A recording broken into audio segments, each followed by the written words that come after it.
Hello, everybody. Welcome to the Cyber Monday show. Glad to have you. Thank you for joining. Today, I am joined by an absolute stud in the cybersecurity industry. You're probably familiar with him, but in case you're not, I'm very excited for you to get to meet him today. We have so much to talk about it, so we're going to go ahead and jump right in and have him join. Ladies and gentlemen, Eric Belardo. How's it going, sir? Hello, everybody. All right, so everybody, if you are not familiar, make sure that you follow him. I got the Twitter links down below. And then if you're watching this in the restream, I will have the links to his YouTube channel actually that should already be in the description. Let me know in the comments if that is not the case. I will add it in. But one of the things I wanted to go ahead and dive right in is the first question on, please, if you don't mind, Eric, just kind of introducing yourself. I know that to my channel, I don't think a lot of my audience may actually have met you yet. So if you don't mind just kind of running through your background so they can get to know you, and then we'll dive right in. Certainly. So again, my name is Eric Belardo, and I am known as the Cyber Papa out there. I've been in the industry for about 30 years. I started out long time ago on mainframe security and working with companies like National Geographic and the U.S. Army, and have been in the industry doing lots of stuff in 25 countries and just enjoying the cybersecurity life.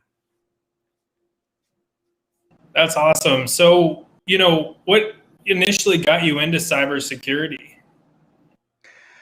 Well, my career started actually in college.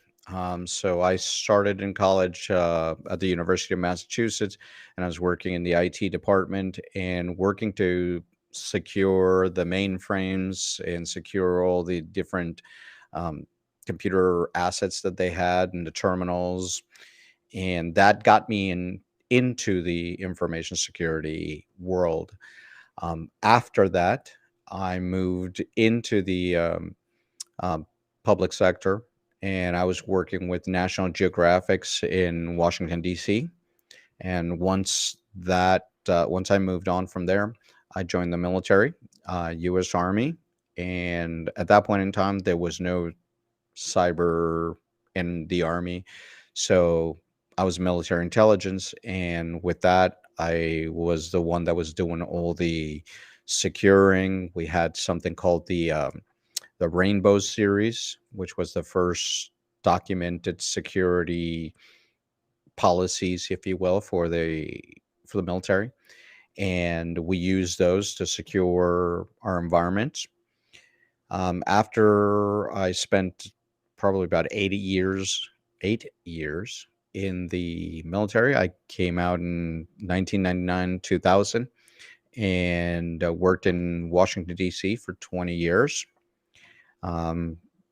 Pretty much worked in every three-letter agency in DC, and since then I've been working in different private companies, and currently I manage a very large engagement with 17 security teams. I mean, that sounds like just the funnest career one could ever have. I mean, you've been everywhere. That's crazy. That's awesome, though. 25 countries. Man, could you list them off the top of your head? I mean, don't do that. I don't know if that's like a breach in security there, but that's cool. So pretty much all of Europe, to include the Balkans. So former Yugoslav Republic of Macedonia, Greece, Kosovo, Bosnia, Croatia, and then in Europe, spent a lot of time in Germany. I was actually stationed in Germany and spent time in Italy, Spain, France. I was part of NATO, so headquarters in Belgium and Netherlands and other countries, and then Latin American countries, US, Canada. So yeah, I did my share of traveling. That's awesome. I mean, my wife is such like a travel junkie. She actually like just started like another like or a YouTube channel on traveling like just this week. But like one of her goals is like 30 by 30, like hit 30 countries by 30. Uh, and man, 25, it just sounds like so many. Like 25 is such a huge number, a lot of traveling. That's so sick. Oh, yeah. What would you say is like the most fun that you've had over the course of your career? Oh, I can't say that. Okay, second most fun that you've had. Okay. And you mean countries? Or you know, countries, postings, you know, any kind of cybersecurity experience, just something that you look back on fondly, like, you know, that was pretty Oh, there's cool. so many. There's so many. Um, One of my, I guess, absolute favorites was working in NATO. And I was working with 17 countries. Spent uh, 3 years working, traveling across Europe, working with all the different countries. We were doing a lot of operations. This is the time that Bosnia was ramping down and the Kosovo police action was starting. So we traveled to Macedonia and Greece, and then spent time between Croatia, Spain, Italy, traveling and being on literally on military planes, C-130s, landing in different places from different countries, and spending time doing forensics, doing the defense, um, and getting all the intelligence for different worlds, different countries. So that was something that I look fondly on. Most recently, I had an activity where I was working with two major companies, and they were merging. They were pretty big companies, and they had offices in 17 countries. And during that time, I spent it traveling basically every week. My boss would call me and say, I need you in Austria, or I need you in Germany, or I need you in Poland, or I need you in England. And it was grab the credit card, grab your passport, get your bag, and go. So it was a lot of fun, meeting a lot of good people, new people, experiencing new cultures, and it was great. If only my boss would tell me that. That's awesome. That's so sick. It And was not fun for the family, but it was it was cool for me. true, definitely a balance. Definitely, Yeah. probably bittersweet there as it goes on. That's for sure. But the Um, bad part is, you end up a little bit burnt, and you've got to. That's one thing in the cybersecurity world that you've got to watch for. The burnout rate, it's very, very high. Since we are in what we call high up tempo activities all the time. Be it if you're in the blue team, you're you know watching, being in the SOC, or supporting some vulnerabilities and fixing things. If you're on the red side, you're conducting pen tests for 36, 48 hours. You can get burnt out very quickly. So you have to achieve a level of balance in your life. And this thing, work-life balance, that's a myth. That's a myth, especially in our career. But you need to put yourself some guardrails and be able to say, hey, I need time for myself. You need to watch your body, watch your mind, seeing if you need a break, and take it. And take it. I love that you kind of use the term guardrails there, you know, with setting, you know, your left and right limits on how far you're going to go with, you know, pushing burnout, I guess, right? Did you find that over the course of that time that, you know, your supervisors were, you know, receptive to those guardrails? Was that kind of like a progression as time went on? You know, obviously I'm kind of, I'm pretty new to the InfoSec industry myself. I feel like, you know, people are kind of receptive to that, but I've also heard stories that, you know, that's been kind of a ramp up. probably wasn't always like that. You're entirely correct. So when I started my career in InfoSec, there was no guardrails. I mean, people would work until they collapsed. I remember working for a company that we did forensics for various law enforcement agencies. And we would be sleeping in the office. We would be working till 1, 2, 3 o'clock in the morning and be back at 7 o'clock in the morning. Over the years, companies got wiser of, burning out their people. I remember times that I could only last in a company for a year because you burned out that fast. So if you look at my resume, you'll see, 1 year, 1.5 years at the beginning of my career. And you burnt out very, very quickly. So as the years progress, so the, early 2000s, 2010, people started getting a little more into the, okay, now you have to have your guardrails. So instead of working 24, 48 hours straight and sleeping on the sofa, now it was, keep it to 12 hours, keep it to 14 hours, and it was still, it was still very, very tough, but, it got better. And nowadays, people actually watch each other to see, that's become part of the culture. That's not to say that there are companies out there that will work you to the bone. And one of the things that I tell all the people is watch for that. The company culture is very, very important, very, very important to everybody.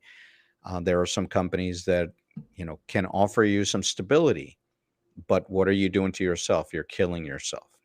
So watch for the company culture, watch for how they treat their employees. That's number one. In leadership, it's people first. Yeah, I mean, those are so many good points, and company culture is number one, 100%. And this might have already kind of touched up on the answer, but over that time, what would you say was the greatest challenge that you faced? If you can talk about that.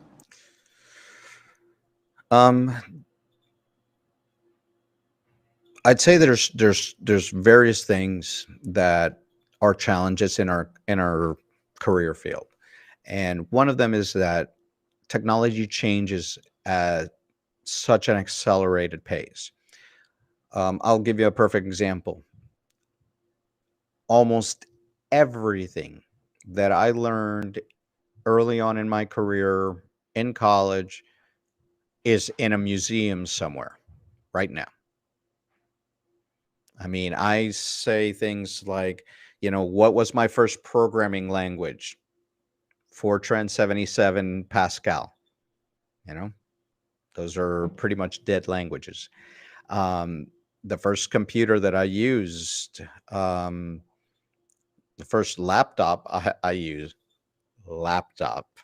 It was, an IBM 5500s, which was a, it looked like a suitcase, with a CRT about that big. The first computer I secured was a VAX VMS mainframe that was, a full room. So all of that stuff, saying all of that stuff is that if I didn't learn the technology that's coming behind that, I would have been left in the dust. So learning and keeping abreast of all the new technology that's coming out is always a challenge. If you like learning, this is a career for you, because you have to be learning, you have to be improving, you have to be moving forward. You cannot, even as a leader, you cannot say, I know it all. I got 30 years in this field, but I'm as good or as worse as anybody else that has learned a specific technology. That really doesn't matter. Okay. So you can have somebody that has been learning for a year and could know a heck of a lot more than me. So you've got to be humble. You've got to, know that it takes a team. Not one person is an expert in everything. So keeping up with technology, because there's so many different technologies out there and so many different areas. Being a generalist like I am, I'm a VC, so I've already been a CISO in some organizations. So having those or knowing that you got to rely on all your people and all the specialties and know enough to be dangerous, um, is it's a balancing act. Um, you don't you My father once told me this thing, and it's stuck in my head, and it's, you only know that you know nothing. You only know that you know nothing. So when you go into an environment, you look around. If you think you're the smartest person in the room, you're wrong. So those have been the challenges. That's so good. I mean, I think that there's so much to look back on what you just said and kind of, think a lot about it and, look in the mirror on. I know even for me, there, that's something that my dad's kind of taught me a lot too, is it's just like, the more you learn, the more you learn that you need to learn. And it balloons really quickly. And that can really, it kind of ties back into our previous, question on burnout, where if you don't kind of triage the things to learn, you can get overwhelmed really easily. And I fear that's something that, people trying to break into the industry can really get, overwhelmed with, Oh, right? very much so. I mean, I saw a tweet today from one of our good friends that said, some people ghost people. He ghosts Udemy courses. And I laughed hysterically because I've got 130 Udemy courses that I've purchased, and I think I've done one or two, so you can get very overwhelmed very quickly, and what you need to do, what you need to learn, what are things that you need to do. But there's different ways to learn these things. And, it could be do a YouTube um, video on there. So you have the information. You can do various YouTubes. You can do audiobooks. You don't really need to do a course all the time and be doing a course and be doing this and be doing, this practice thing and, these hack me things, or I don't want to say any names of, so these capture the flag events, you want to do them to keep your skills up, but don't burn yourself out doing one a night or spending 3 hours a day studying or anything like that. There's different ways to absorb that information so that you don't burn out. Because remember, you're already working 8 to 10 hours a day. Then you're either commuting, coming back home, or if you work from home, you you're on the computer for 12 hours, and then you start studying, and then you're studying for 3 more hours, and then by this time you've been doing information security for 15 hours a day. You barely have time to eat or exercise or taking care of yourself or your family, and that's going to catch up very quickly. So keep yourself and find other ways to absorb this information. YouTube is wonderful because we have a community, you included, that are putting information out there, that are doing technology videos, that are running the hack activities out there. And that is something that you can watch, you can keep your skills, and you can learn something new, and it's bite size. Yeah, that's so good. And I think that this kind of ties into my, last question here on this little section of questions, is for people that are trying to break into the industry right now, like what are some challenges that they face that maybe people that, whenever you were getting into cybersecurity or maybe 10, 15 years ago, were getting into cybersecurity, like what are some challenges that newcomers face today that people earlier did not face? Whew, we can have a 2-hour show on this. Okay. Let's That'll be just the start. sequel. That'll be the sequel to this interview. That'll be the sequel. All right. So when I first started, nobody knew what information security was, or security, or cyber. Those words weren't sexy, you know. It was secure the system, or we have to comply with something. We got to do, something to make it safe. Okay, and those are the words that were used. You know, I remember one of the compliance checks in one of the military was, do you have a sign that says no smoking or eating near the um, data processing unit? And if that wasn't there, it was a ding, you know? Something like Definitely a that. sign that was broken. Anyway. But what are the challenges that people have right now is that you've got, let me just start with one, gatekeeping. Okay. And this is one that just gets me. Okay. So I see a lot of people trying to find people to help in these job descriptions that are out there. And this has happened to me where somebody has said, we need 10 years experience on this tool. And I look at the person and I say, do you realize the company was founded 5 years ago? So you want 10 years experience on a tool that's only 5 years old. So a lot of these people that are doing these job, postings, I need 10 years experience for this, 7 years experience, 3 years experience on this, and it's an entry level position. Okay. So that to me is gatekeeping. To me, that's a big, big thing of gatekeeping. I want what we call a purple unicorn. Okay. I want a person that does identity and access management, but also knows how to do vulnerability management. Okay. No, you need one of each, start thinking right.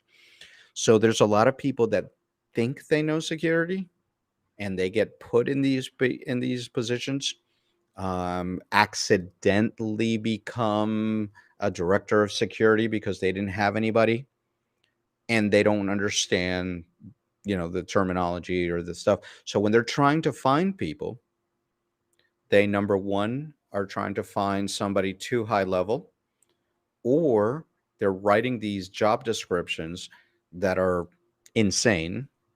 And then when they don't understand that you should bring in somebody that is knowledgeable, coming in with the right skills, the right mental, which is that's key in information security. It's how you think. When I describe cybersecurity, I always say it's the art and science of securing systems, okay, or securing systems or locations or anything. Art. The art means there's no one right way to do something. Okay, it's it's an art. It's you practice. It's a practice of. So I can go into an organization and say, you need to secure your stuff by doing this. But if they have an office here and an office there, or they're one office, or that changes the way that I'm going to do things. Yeah, in general, I'm going to use the principles of confidentiality, integrity, availability. You need a firewall here. You need this. Those things are the basics. Somebody threw a firework out there. So you use the basics, but you need to look at the environment, look at the people, look at the type of business that it is. And that's the art part. What are you going to do? So again, the challenge is that these companies are a little gun shy to bringing in young talent that have the right mental abilities that you can train and build up. But in their minds, the first thing that they think is, I need a 20-year veteran, a 15-year veteran, and I need him to do this, this, this, this, this, and this. And with the same amount of money, you could have brought in 2 or 3 young people that are going to build you a great team. If you have a leader that's going to support and mentor those people, that's a big challenge that young people have trying to get into. The second part of that is the experience factor. Okay. The experience factor is, you just came out of college, or you got your certs, or you're transitioning from another field. Okay. Now you have 0 experience in InfoSec. Okay. You might have had an internship or something like that, but you got 0 experience. Now you're coming in. What are things that are going to differentiate you by, entering the field? So having some certs, having done some activities, capture the flags, but the most important thing that you need is networking, mentoring. So having somebody in the field that's going to mentor you, that's going to support you, that's going to introduce you. And the old adage is correct. It's not what you know, it's who you know. So being able to network, to go to events, to go to the conferences, to go to events, in your local area, that it's going to introduce you to people who are going to introduce you to other people. And I'm going to tell you, that's going to be the way that you're going to go in. I feel like there's so much to unpack from everything. I mean, it was just so good. But so many like follow-on questions on just like, like how can a company identify, somebody that has that right mindset? And then like, now that we're coming out of COVID, just more, what kind of specific opportunities do people have? That might really have to be, a conversation for another interview that hopefully we can schedule sometime. I definitely want to make sure that we get to this. But before we talk about this next topic, for everybody that's watching, the last like 15 or so-ish minutes, put a comment that you might have or a question, excuse me, and we'll try to answer it for you. So definitely just do like hashtag question and then followed by whatever question you have. And we'll definitely try to save that and address it towards the end. But Eric, real quick, we've kind of built up a little bit to this. I know that this is, for people that do know you, they know all about this. And that is Raices. I really tried to roll my tongue just now. Did not work. That was Very bad at it. But of course, again, for the people that may not be familiar with it quite yet, do you mind doing just a quick overview of it? And then we will just dive right in because there's so much, especially in the next several weeks, to talk about here. Yeah. Okay, thank you. So Raices Cyber is our new foundation for Hispanic and Latinos and all our allies out there to hopefully bring a community of information security, cybersecurity, and technology people that have or support the Hispanic community. And we're doing this with our 4 pillars So like I mentioned, networking, events, education, mentoring. So we're going to be having a lot of events for education, support, and a lot more that we're trying to do here. We just kicked off the foundation about a month ago. If you want, follow us on Twitter, as you see here. Our website is www.raicescyber.org.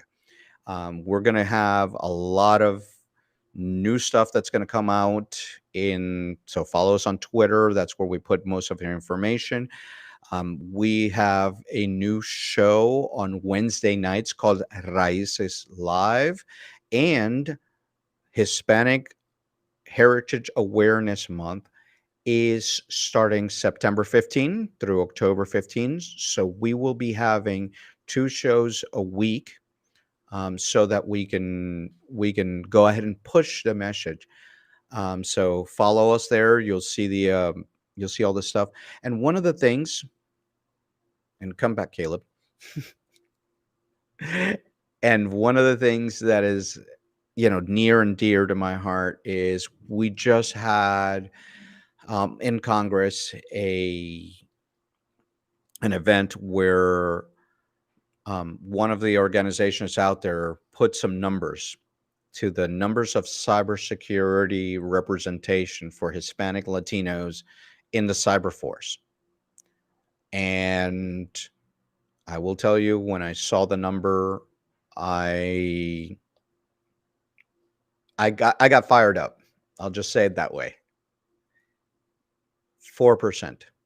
4% of the cybersecurity workforce in the United States is 4% Hispanic. Do you want to guess what the Native American one is? I'm nervous to guess. Very low. 1%. Okay. And so the representation of Hispanic Latinos in the cyber workforce it just needs to change. It just needs to change. And we just need to get to an equality. Equality is what I look at. Right now, I'd love to get that number to 5%, but one of the things that we're trying to do is that inclusiveness, gender, racial, ethnic equality. When you have a team that is working well and it's racially, gender, and ethnic equal, the performance of those teams are just stupendous. When I was running a security operations center, I didn't do this on purpose, but I usually had, females, males, different ethnic backgrounds in there. And I created teams of, gender, racial, and ethnic diverse teams. And those teams performed so amazing because of the way, yes, equality is big. And I'm going to say something that might be controversial. Everybody thinks a little bit differently. Everybody has a different view of something. A female might think a different way, or a male might think a different way. I'm not saying anything, but I'm just, in general, everybody thinks a different way. When you put all those viewpoints together and they're working in unison, you're looking at things from different perspectives. And that is what you need in InfoSec. Somebody that's looking at the whole picture and not just the book answer. That's so good. I just might have lost viewership because of that. Nope, everyone's still on board. I mean, and I think they should be on board, really. I mean, the 4% number is insane. The 1% number is insane. And that's kind of one of the reasons why I'm absolutely stoked to have you on, because this is a cause that I believe in, and I really want to see you succeed in. I want to see everybody, that's involved with this succeed in. And I'm going to have to go back to my question here that I had, because we just kind of, I don't know, it got me thinking here, right? What has the reception been so far since you initially announced Raices about a month ago? Maybe you said it was. Has it been like overwhelmingly positive? What are the points that maybe we could do some more work to kind of get people on board? How's that been? I'm going to say this. So this has been in the works for about 3 years in my head here. No, I've been wanting to do this. We've been working on a lot of the stuff behind the scenes, and we started the hard work a couple of months ago on this.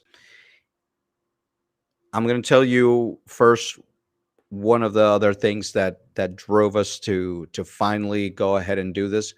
We had a lady in our group that reached out to me and said, "Look, I'm at DEF CON." This is a couple weeks ago. I'm at DEF CON.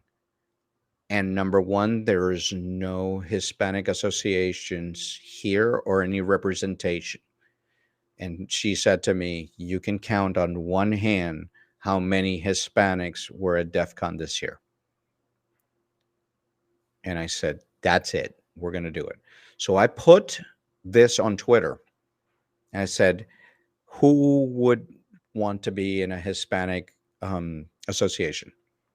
Within about 2 hours, that tweet had about 300 responses. And well, 300 is not a big number, but it was a big number for a tweet to go kind of viral.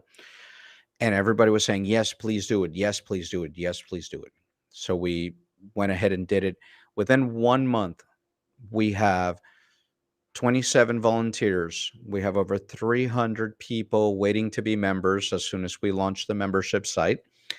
We have people that are looking to do local chapters in 3 countries, currently, I think 7 states right now.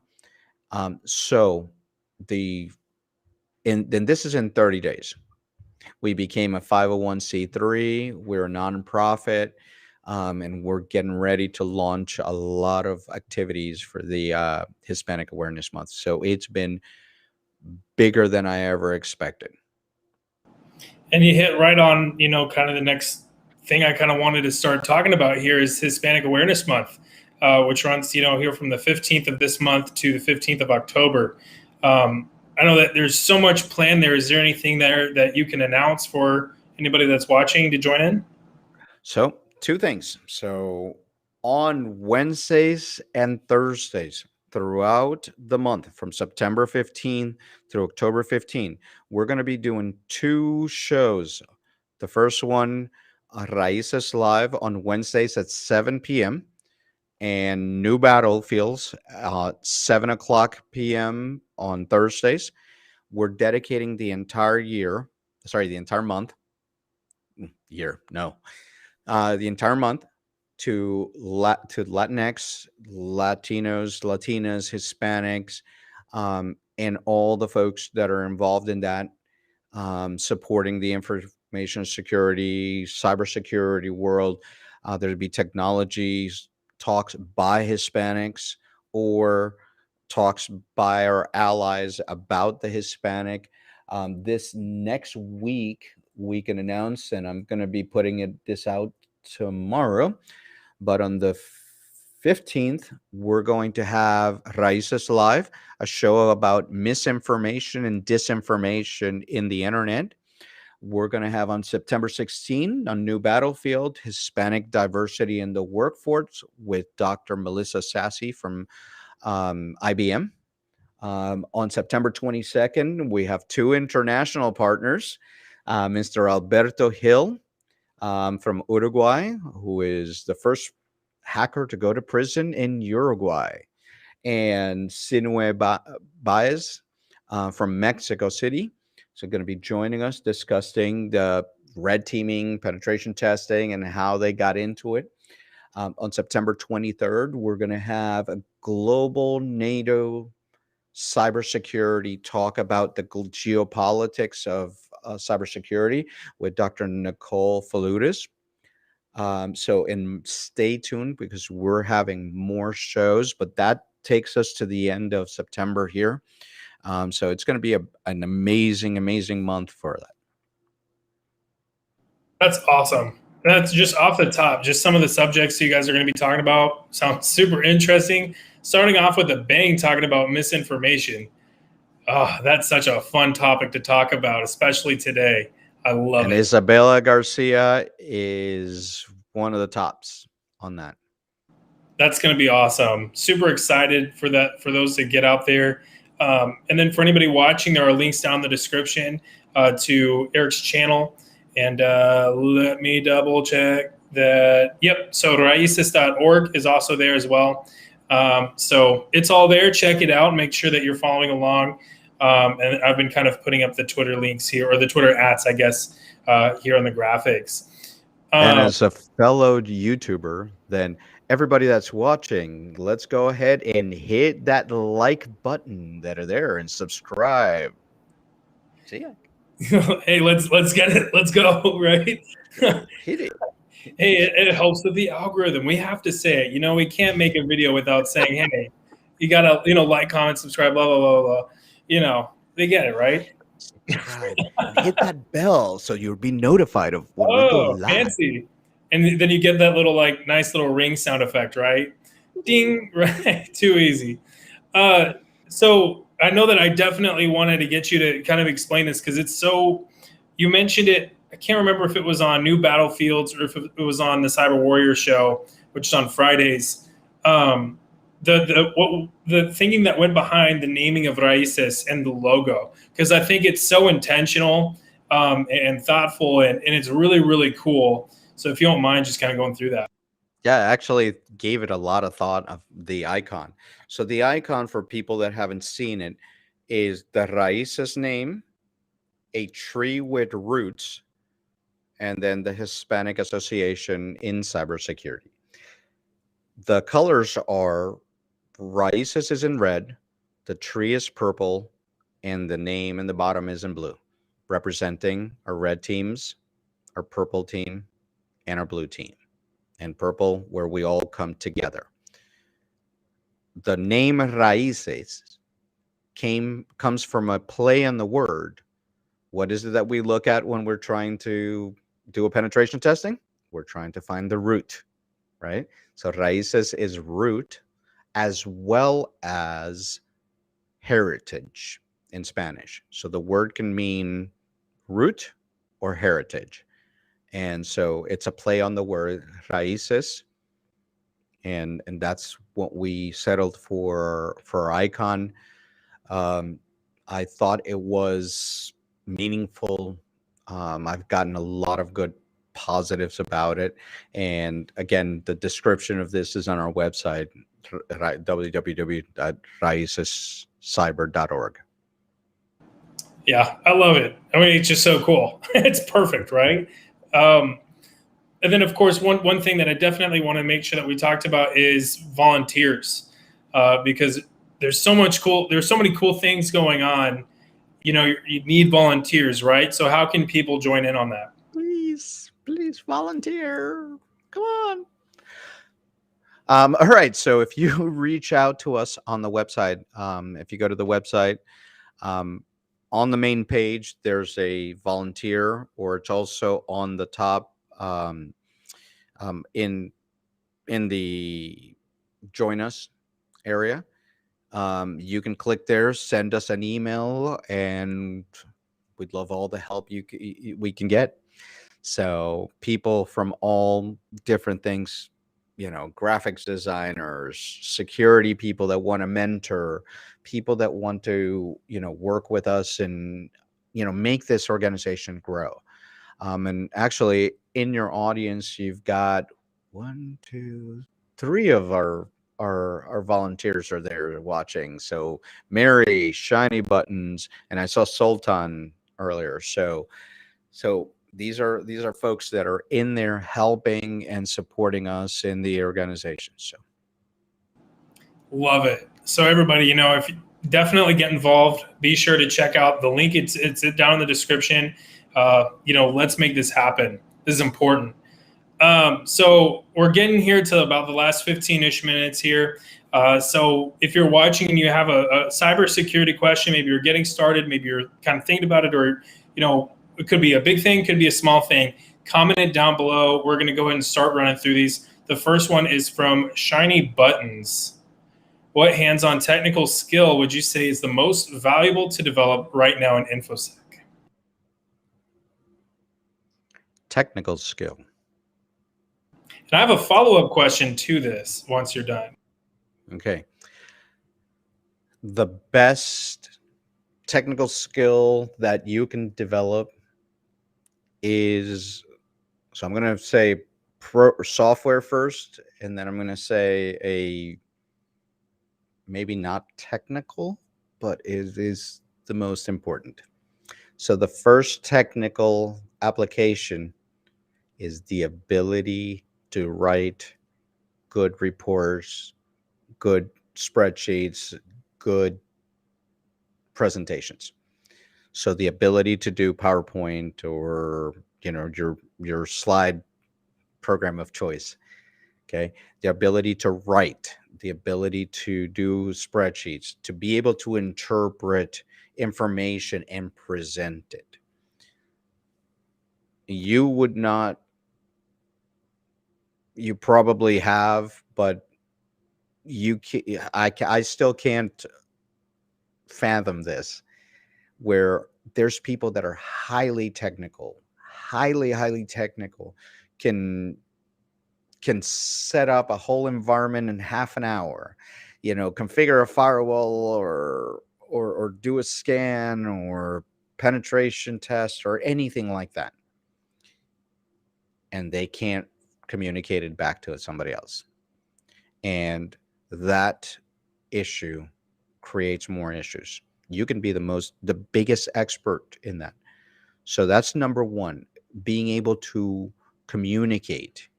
And now comes the soft skill part of that. It's being able to communicate and understand and listen. And when you finish something, being able to communicate. It doesn't matter if you're a penetration tester, doesn't matter if you're a blue teamer, doesn't matter if you're a purple teamer.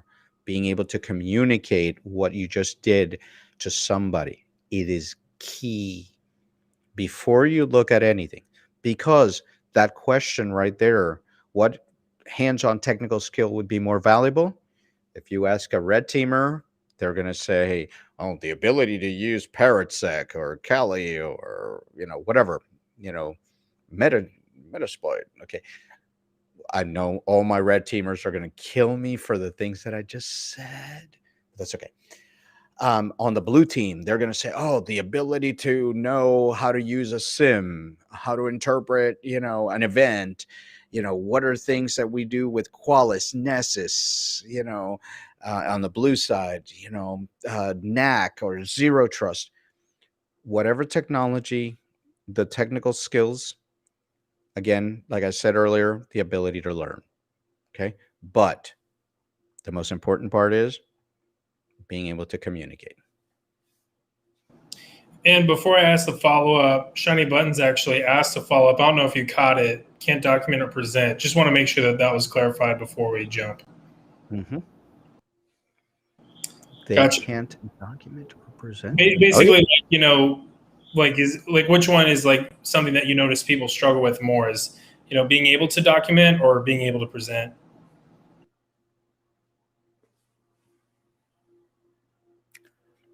Both. Love it.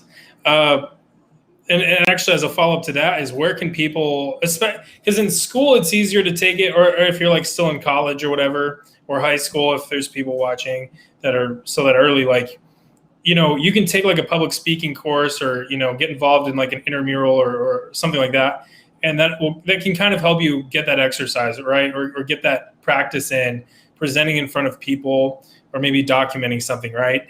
But once you're kind of out of that phase, where can people practice that and kind of develop that skill?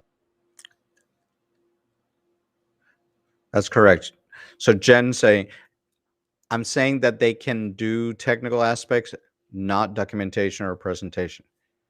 So that's what the issue is. You can be the smartest, most technically capable, but if you did something and the customer asks you, what did you do? And you can't say to the customer, what did I do in a way that they can understand it? Then you could have done 100 things. You might as well have been speaking Hungarian. Okay. Did that on purpose. Gotcha. Yeah, it's definitely a challenge that there's no class in like the cybersecurity program that I took that was presenting. And I feel like for the amount of weight that's put onto it, I feel like maybe that's a gap. And my understanding is that that's pretty standard across the board. It's not just that my program's not good. I like to think it was pretty good, despite me coming from it, right? But, that's definitely an area that I'm glad that in like high school, I did some clubs and stuff that helped me kind of get more familiar with public speaking and stuff like that. It kind of got me flexing that, or not flexing that muscle, working that muscle, I guess. If you think of skills as like a muscle, no muscles here. But like, practicing that, skill ahead of time and then just kind of developing it further as you go, right? That's correct. So yeah, but anybody else that's watching, definitely put a question down below if you have one. In the meantime, let me see if I have one that doesn't take us too much overtime. I don't want to keep you too long. This might be a good one. What is the? Did I format this question the best way I could have? What is the trait? What are some traits rather that the best InfoSec professionals have?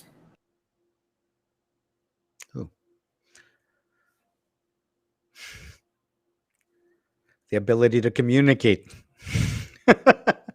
I mean, I cannot say the best communicators out there are the people that excel in a lot of the information security. Now, there's two tracks in general. I'm going to very much generalize here. So you've got a technical track and you've got a management track. The people that excel in the management track have great leadership abilities. And when I mean, the differentiations between being a boss and being a leader. Okay. If you don't know what the difference is, Google that. Okay. On the technical side, the best ability is the ability to learn and research. When I find somebody that is a learner and a researcher, I will latch on. One of the questions that I ask in all of my interviews for the last 15 years is this. I just handed you a widget. You don't know what it is. You've got to find out and get it configured by tomorrow morning. What do you do? So I get some people saying, "Oh, well, I'll read the manual." You don't have a manual. Well, I'll get a class. It's like, by tomorrow morning? And the answer that I'm looking for is, I'm going to Google that. Okay. So the ability to go out there and research and move forward, that right there is worth its weight in gold. Somebody that's going to do the research, that's going to look, that's going to go to YouTube, go to go to Google, find that information, and in the process of finding that information, they're probably going to find more information and actually say to me, hey, this is the way that this is configured, but if we do it this way, we might be better in a better position. And that's because they researched. So the best ability on a technical side, for me, it's research. On the leadership side is communication and putting your people first, being a true leader. That's so good. It's so good. And to kind of tie a nice bow on that, what are the impacts? Like, what kind of impact do those skills have? I mean, obviously with leadership, that's such a, it can make or break an organization, right? That's correct. But like the ability to research, the ability to present, even to kind of tie it back to some of the other things we've talked about, what's kind of like, it's like the cause and effect, like the impact of these skills. Well, if you tie it together, you have a good leader that cares about their people, that allows those people to do the work they need, and is a leader, which means I'm going to lead from the front. I'm going to be there with you guys. And as people are giving you information and ideas, you're taking them and putting them in there and saying, let's go. Bosses say go, leaders say let's go. That's the difference there. So now you've got good leaders. Now you've got good technical people that are researching and trying to find new ways of doing things, and understanding what they're doing and putting it together. Put that together with a good boss that cares about you, with people that actually are interested and love what they're doing. You've got a winning combination. That's so good. That's so good. And I hope that, we're able to kind of help people discover these skills for themselves, but also develop them along the way. And I know that, to kind of tie it all back in, Raices is a perfect opportunity. It's a perfect opportunity not only to develop those for yourselves, but also to help other people find and develop those skills for themselves, and to take that 4% to a 5, to a 10, to a 15, and even kind of taking that concept outward, for Native American people, taking that 1% to 2% to 4 or whatever. Remember, yeah. Remember, while we're doing this for the Hispanics and Latinos and Latinas, I make it a point every time that this is an inclusive community, that it doesn't matter. It's for all of us. While it's focused on the Hispanic, Latino, Latina, and Latinx, HL3, hashtag, it's inclusive. It's inclusive to people with gender, racial, ethnic. I don't care if you're white as white or black as coal, the full spectrum of people. Okay. I'm all about building an inclusive community. Yeah, that's important. And I mean, the internet affects all of us, so there's no real point in excluding people. Correct. And something as important as this, where, in some ransomware cases with hospitals, people can die, or critical infrastructure, or the same thing could happen, or, a city could get shut down. Like, this is just too important for us to just exclude groups of people. It just Ransomware doesn't care what ethnic or gender background you have. Exactly. So we'll kind of wrap it up here. So let me put your handles on here. Man, we've really talked about so much. I feel like there's, like another hour's worth of conversation left to be had here. I feel like there's so much to unpack and kind of keep diving into. Maybe we can do this again sometime and kind of keep going at Anytime. it. But, again, just kind of for everybody that's watching, September 15th to October 15th is Hispanic Hispanic Heritage Month. Or Nailed something it. like that. Yeah. So and there's going to be all kinds of events. So definitely check out raicescyber.org down in the description, and then look for opportunities to volunteer. Eric, sir, I really appreciate it. This was awesome. Thank you. I had a lot of fun. And for everybody that's watching, thank you for joining in. If you're catching this on the restream, definitely, comment your thoughts down below. Let me know if this has helped you.